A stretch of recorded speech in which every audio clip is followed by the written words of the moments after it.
It's my pleasure to welcome all of you to the Bank of Canada Museum and to the official opening of the exhibition, A Noteworthy Woman. What this day means to me, I'm going to say something that my family would laugh at. I'm speechless. It's so fitting, and I know I have so many people to thank for this, and my family would think it's fabulous, and it's not only that. I'm putting frills on something that's so important, and you've raised the importance of it, and the people here, the work they've done, they know who they are. But what I was so happy about is for children to come here in the groups and see this and get the message from it.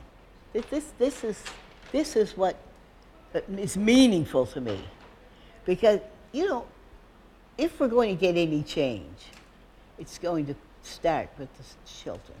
I mean, we know, for the most part, most of us know what has been going on, what should not have been going on, what Viola did to help this whole situation better.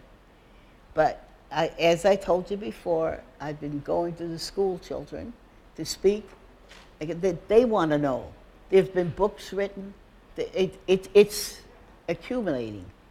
The message that Viola has been, her words, and not only her words, what she did.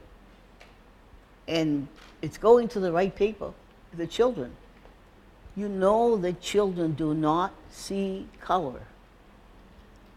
This color thing has been ingrained in some children at home, some they get it outside.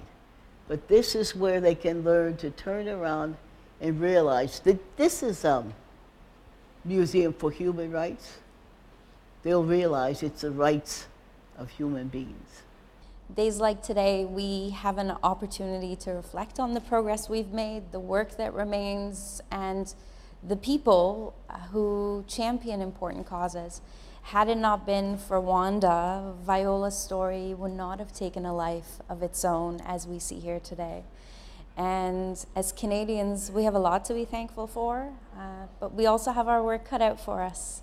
And the hope here is Viola's story, the way each of us will carry her with us, will serve as a reminder of the uneven progress that probably should be celebrated, but also the work that we all have to do together to make sure that Canada's all that it can be.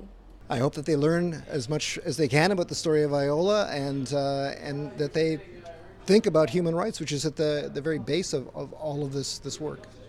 What we do here in Canada has ripple effects in communities all over the world. When Viola refused to give up her seat and her story was publicized, it did have an impact around the world. Some 9 years later, Rosa Parks would experience a similar moment of defiance, and that discrimination and racism would be publicized in a new way. All over the world right now, the movement for equality is taking on a new form. More and more people are filling the streets. More and more people are taking up challenges and addressing them on social media. This is a moment for everyone who struggled to reflect on. And Viola's story ended far too soon, but she has succeeded, and for anyone who's been discouraged, who's been shut down, who's been diminished, I hope that this will be a story of hope and provide them that courage to keep going.